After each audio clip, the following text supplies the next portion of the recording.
Hello, my fellow readers. I Dark Symphony 777 with another fanfiction review. As always, link to the story will be in the description below. Please like the video, subscribe to the channel, click on that bell for notifications, leave a comment in the comment section below on your thoughts on the story, and finally, this is my opinion. My opinion is not indicative of everyone in the world, so please respect that. So, the story I am doing a review of is of Ghosts and Liars by Beyond Floating. It is a Castlevania fanfiction. And honestly, this is actually a very unique set of circumstances. Why is that? It's because of who Beyond Floating is. Now, you probably don't know who she was. I had actually do a little bit of research into her, but Beyond Floating is otherwise known as by her author name, Catherine Ann Kingsley, who is someone who's very well versed in dark romances. So yes, unlike every other fanfiction for like the last several years, this is the first fanfiction that I'm reviewing that is written by a legitimately well-known author. I've vaguely heard of Kingsley once or twice when I went to Barnes and Nobles years ago with my ex. That was all I knew of her.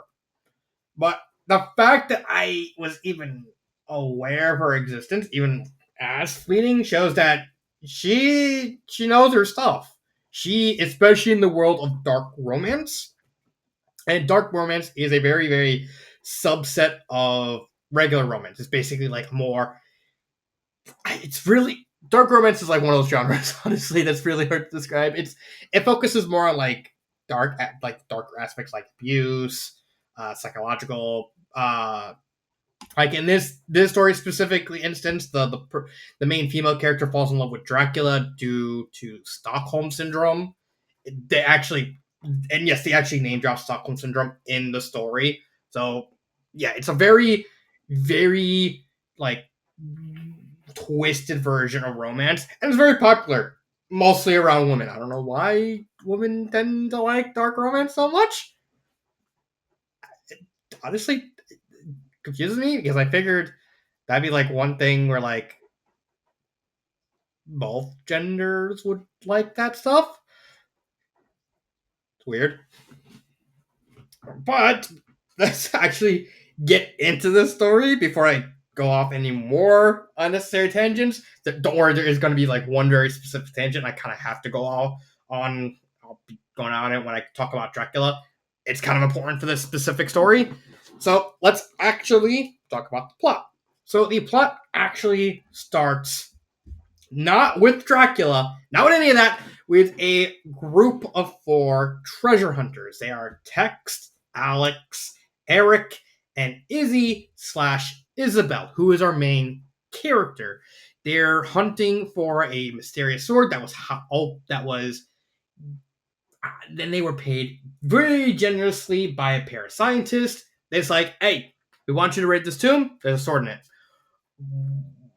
We suspect something else. You'll get $1 million bucks each. Okay. They go raid a tomb. They find out, hey, this tomb seems to be been locked to keep whatever is inside of it out.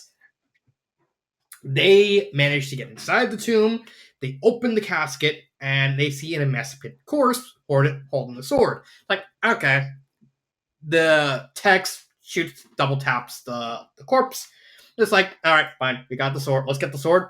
They get the sword. Tex dies from getting beheaded. And the emancipated being, who turns out to be Dracula, is eating him. They try to escape. Eric and Alex escape.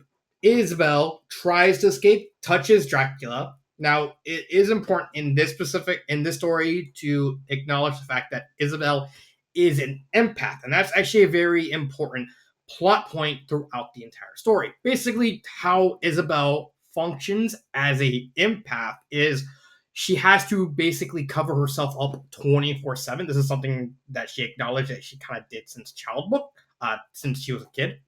I don't know why I said childbirth.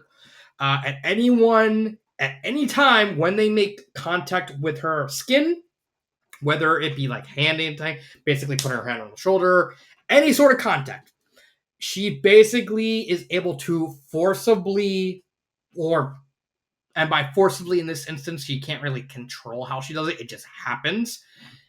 She's able to forcibly put herself into the memories of whoever's touching her, whether she's touching them, they're touching her, regardless. And depending on what kind of contact it is, the more invasive it comes off as, to the point where she's constantly struggling with like identity issues because she's looked through so many memories that half the time, she has trouble finding out who she is because of this. It's a neat plot device, and again, it happens throughout the entire story. This is probably the most important plot point of the story, her skills as an empath, because it's kind of the crux of everything.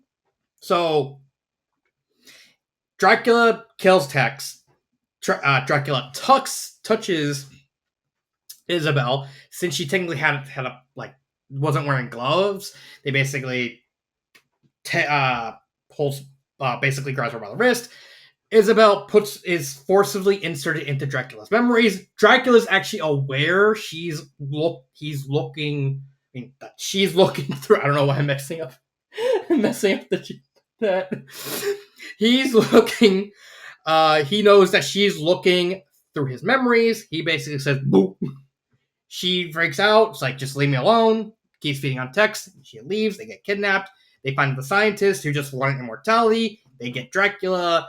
And then there's this whole shebang where they feed Dracula. Dracula manages to, become, stop becoming emancipated and heals up. Takes Eric and Alex because he's actually kind of interested in Isabel in like a twisted sort of way. And starts summoning Castlevania from midair. Just, it's never actually explained how he summons the castle. It's just, apparently it just shows up and just spreads like cancer throughout Boston. Don't ask me how that works. Alucard wakes up, is confused about the state of the beating, despite the fact she really shouldn't. And Isabel, wanting to save what she considers like the only two friends she has, the only thing that she kind of has left this world, Eric and Alex, she travels into Castlevania. Turns out, Dracula's kind of been keeping an eye on her through like Eric and Alex because, I give you these powers, you tell me where she is. All right, I didn't think she would actually come back for us, but okay. And thus, we get to the bulk of the story where Isabel's kind of having to survive in Castlevania, dealing with Dracula and the other monsters, mostly Dracula, and slowly kind of dealing with his abuse, and then eventually getting Stockholm Syndrome and falling in love with him. It's a really twisted story, but this is dark. But this is dark romance. This is well within the realm of that genre. So, if it was like traditional romance, I would balk at it. But because this is specifically dark romance, this is actually completely fine in the context. I think the plot is really well crafted. Again, this is coming from someone who's actually written, so she has the skills of implementing certain tropes and plot points into a dark romance. This is basically what she's good in. I actually went through her biography. She deals a lot with dark romance, so this is basically her wheelhouse. So if she somehow fucks this up, it's kind of a shame. But I really liked a lot of the plot points. It's a very on the surface, it's a very simple guy abuses girl because he has like struggling paranoia and complete trust issues, and so torture so kind of just abuses her, and she's still snarky and deals with it, but then slowly falls in love again via Stockholm. And the story even kind of ends with Dracula actually dying. I'll talk about it in a bit.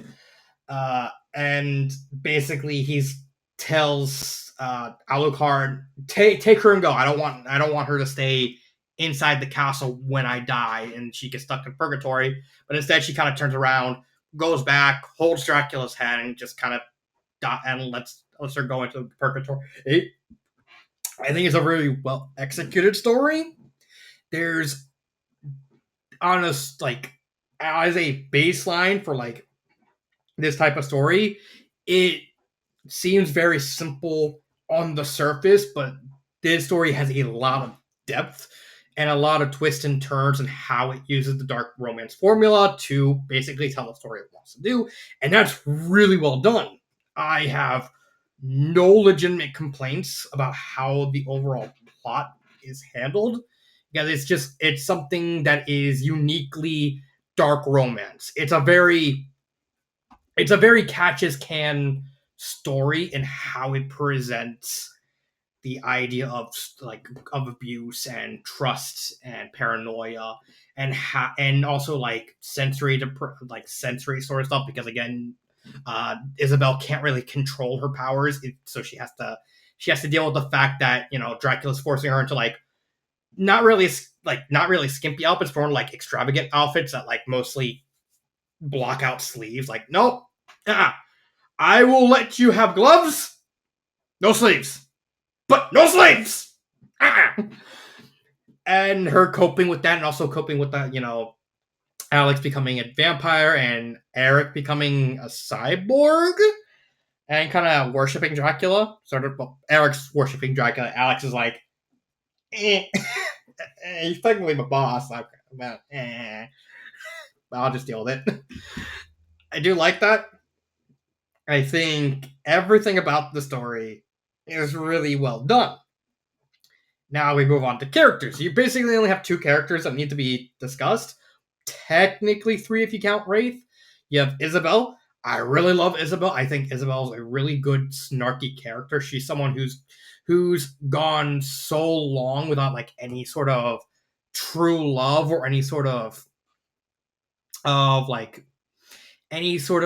anything more than familiar love, because of the simple fact that no one can physically touch her. It's even discussed in story where the only person she was actually dating was an adrenaline junkie, and he basically liked the whole psychological treatment, like a sort of drug high when he touched her, and then they kissed, and he went into a legitimate coma and never woke up, and it's you can make the assumption he probably died. But it's a key part in how Isabel works as a character. She's very much presented as this very independent woman who's basically just a snarky asshole to Dracula, and Dracula actually likes that. It's like, ooh, I like it. I like it a lot. Because he's lived so long, and any sort of enjoyment he gets out of it is it's fine for him. He likes her attitude because it's like, I dealt with worse. I'm Dracula. I'll fuck him out here. And a lot of her report of with interacting with other characters is really well done. When she constantly when Dracula asked her for instance, when Dracula invites her into the throne room, because all these, I woken up, I'm who knows how long, and now all these vampires are basically controlling their own territories. Dracula basically brings her to the room to basically act as a living lie detector to see if they're trustworthy or not, to kind of prove their worth. One vampire is lying. She actually deliberately hams it up a bit to say, "Oh, yeah, you're telling the truth about that, but this letter you have is a forgery." And Dracula just sticks his monsters on the guy. It's like, get him. It basically warns everyone. It's like, anyone want to try something else? Yeah. And that's honestly a really good dynamic between Isabel and Dracula. These whole character who's because of how she works, is really sometimes hamming it up, but also is someone who really doesn't know lying, because as an empath in this story, she can not only detect lies with startling accuracy, but she's also very able to basically put her emotions onto others to help them convince that she's the one lying. But everyone believes her except for Dracula, who's so paranoid. The fact that, you're literally you're projecting your emotion on me to convince me that you're lying, and you get this whole dynamic of someone who's just stubborn in his ways versus a girl who's basically is just at her wits' end trying to get through to him. It's like, come on. No, I'm not lying. No, you are lying. How do you know I'm lying? Because you are. And it's a really good character. I really loved Isabel. Now, with Dracula, and everything I'm going to say about Dracula, it has no bearing on the quality of the story itself. I want to make that clear before I talk about this. This is not Castlevania Dracula. No. If there's one complaint, however minor it is, and I am going to be completely upfront, and this is a sheer nitpick, and again, has no impact on the quality because I do think Dracula is really well done in this story as well. It's just this is not Castlevania Dracula. Now, in order to explain this, I need to at least mention public domain. What is public domain? Public domain refers to works that are not protected by copyright and can be used freely by anyone without permission. What this has to do with this is Dracula himself is a character in the public domain. So anyone can really just grab Dracula, do some kind of wild interpretation, and say, yeah, this is Dracula. There you go. And that's pretty much how it is with pretty much everyone in public domain. Like, for instance, like I think last year, either earlier this year or late or last year, Steamboat Willie style Mickey actually went into public domain, and the first thing everyone did is like, we're just gonna turn this into a horror guy. There we go, and it's just like everyone just had fun with the idea. But because of this, the author decided to get clever and mix a whole bunch of different versions of Dracula together.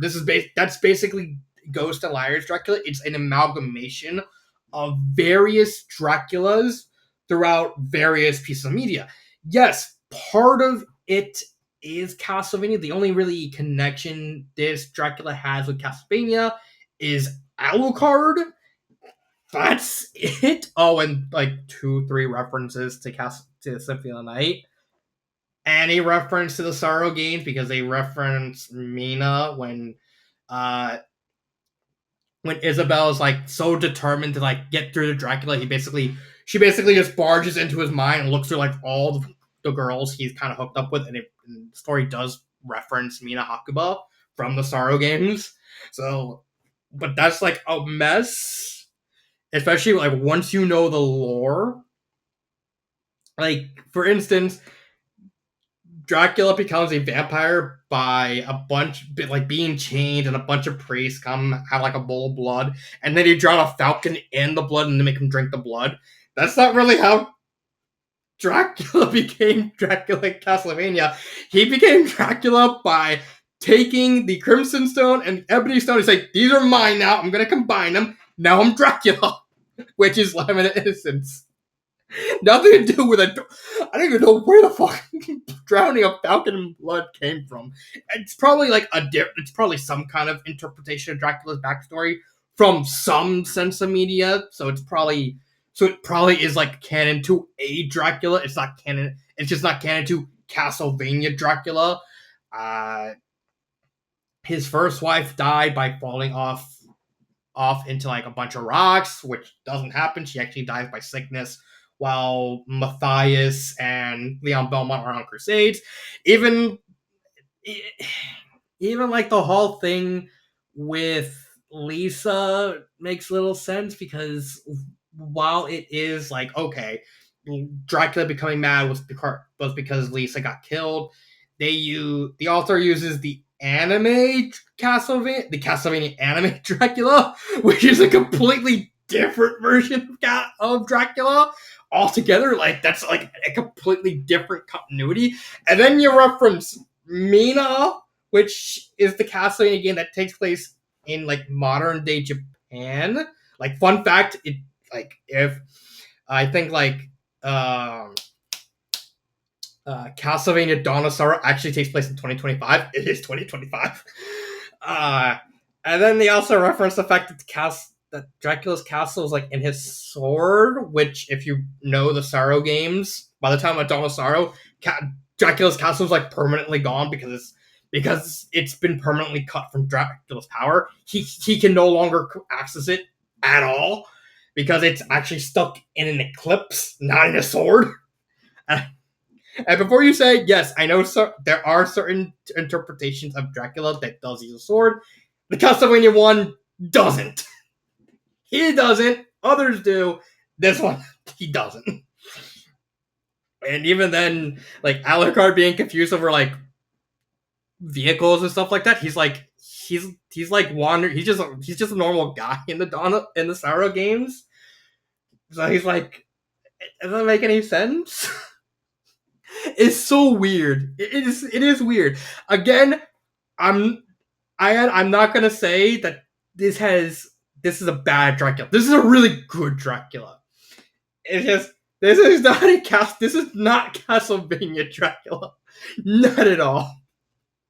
It's just a weird take on Dracula, but he's a really good take. I love the fact that he's a very paranoid guy, like the paranoia over like the obsession of the obsession and fixation of Isabel, because he's just so fractured on like he wants a companion in the story. Companion is someone who's like halfway a vampire, and the only benefits they get from drinking a vampire blood when they become a companion is the simple fact they just technically have a long life, and they get all the benefits of still being a human, and they can't really fully die unless Dracula dies too, and Dracula's like, it's Dracula, like Dracula is presented as like a eldritch abomination sort of in the story. That kind of works.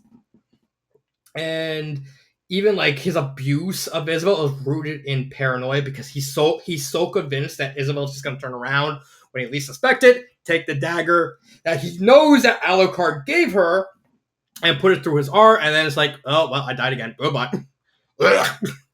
And it's really well presented on how well done it present. Like I think this is like a picture of the two. This is Dracula. This is Isabel.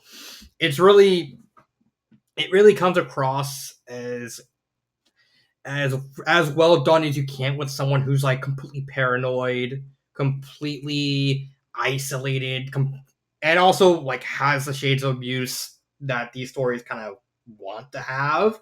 He's really well crafted. Again, he's just not Castlevania Dracula. He really isn't. But he's still a good character overall. I have no issues with him.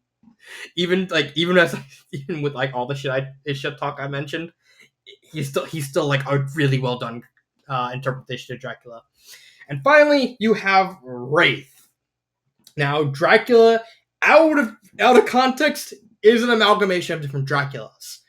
Wraith is an in-universe amalgamation. Basically, more or less, as one of Dracula's tests, he takes Isabel to this greenhouse that has this mercury-colored fountain with 3 angel statues called the Fountain of Souls. Inside the Fountain of Souls is the collective, disembodied remnants of the souls of every single person who has permanently died within the walls of Castlevania, regardless of how they died. Their souls, just whatever became left of their souls, basically wandered in the fountain, and now it's just repeat. And I was just constantly repeating, like pouring a mercury colored. Dracula just takes Isabel, tosses her in. There you go, and basically keeps her there for 3 days. In that time, all the fragments of the souls, the moment she touches the water, she absorbs all the memories and the souls of every single person who died, and that's implied to be like several thousand. So now she complete overloads. She doesn't know who she is. She loses like all sense of identity, and she barely survives. Like even the story basically reveals that she was literally at death's door when Alucard actually saved her. And after that, the fountain has just remained drained for the rest of the story. All the fragments of the souls inside of her coalesce into this being called Wraith, who is basically an amalgamation of all of these souls inside of her that basically combined with like with her memories and her power to gain sentience. He wants out, and his whole job and his whole role in the story is he basically provides an out of the side of the context problem to basically unite not only Dracula and Isabel but also Alucard near the end, and basically unite them at least in a common enemy. And Wraith doesn't really show up that much. He only makes like 3 appearances throughout the entire story, but he makes those appearances count by being like a very petulant, offbeat, complete wild card of a character you can't really predict. Like, oh, he's kind of like when he shows up inside Isabel's mind, his first action is like, "Give me a name, give me a name, give me a name," and Isabel like, "Wraith, I like it." Now, Isabel, yes, bend over.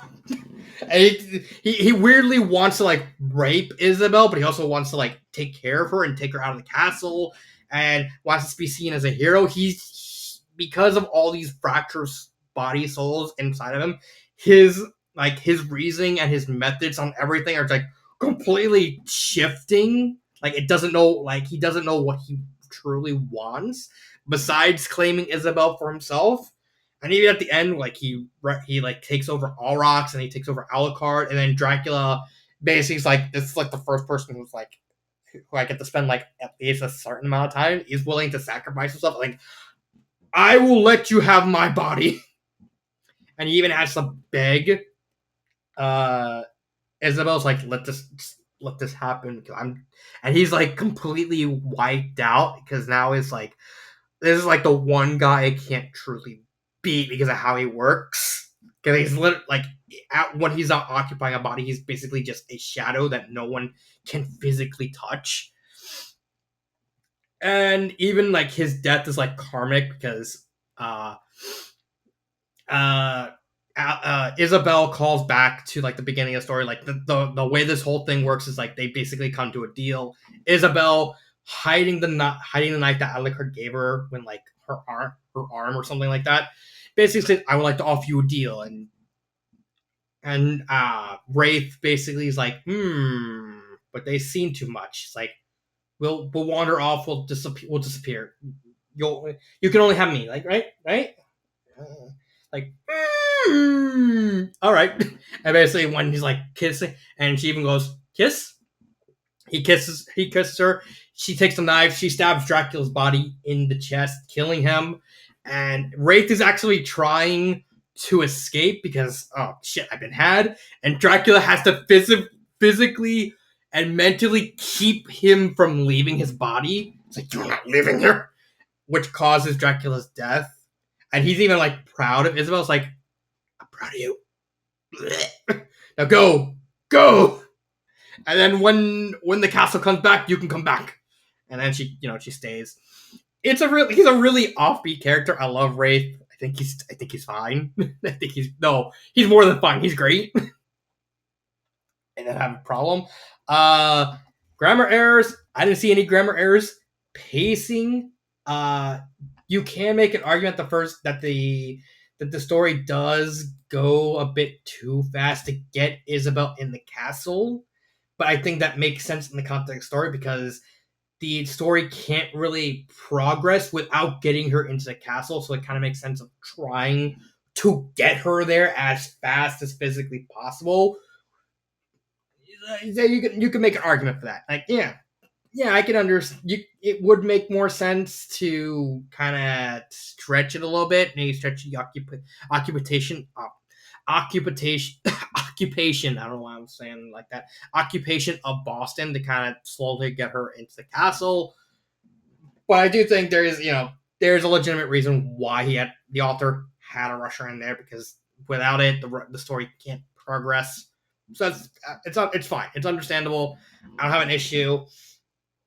Maybe you can make the argument of like maybe getting the part where Isabel's randomly possessed by Sypha because that's just like red that just comes out of nowhere that has no bearing on the plot at all. It just exists. It's like, oh, I need to get like another Castlevania. I need to get a Castlevania reference. That's not something I. It's fine. But I don't have an issue with the general sentence structure. I have a general issue with the pacing. I think it's paced very perfectly. It's overall a really phenomenal story from someone who really knows how dark romance works, is familiar enough with the ins and outs. Because at this point, when the story was written, she had about 5, 6 years writing dark romance. So it's someone who's legitimately experienced with and legitimately experienced and knows their stuff for the specific genre. Would I recommend this story? Yes. This is a easy Better Off Alone tier story. Just no shot. I have no complaints of this story. It is the only thing is this story is not for everyone because dark romance is more niche than regular romance. This is kind of the nature of how dark romances work. They're not going to be for anyone because there is like actual sex scenes in the story. There is abuse. Again, the Stockholm syndrome. There is like physical beatings. And before you say anything, the physical beatings is mostly from Isabel. Dracula tries like his hardest to not really hurt her. He does hurt her, but that's mainly because like Isabel just digs too, like goes on the nerve a little too much, and he's like, "All right, I can't take it anymore." Other than that, I have no complaints. Favorite part? I don't really have a complaint. I don't have a favorite part actually. Maybe the random snark off between Isabel and Death. Mainly because Death is they just like Isabel's like caught off guard by Death's like, wait a minute, who are you? I'm Death. Do you want to just spend the next couple minutes just insulting each other? Okay. and they basically just shit talk each other for a couple sentences. I think that's funny. That's maybe how Isabel defeated Wraith would work too. I think that's a really well done scene. Is there? Yeah, you know what? Yeah, how Wraith got defeated at the end with Isabel pulling the gambit as a callback to the beginning of the story with the whole deal thing. Is there anything I would change? Absolutely not.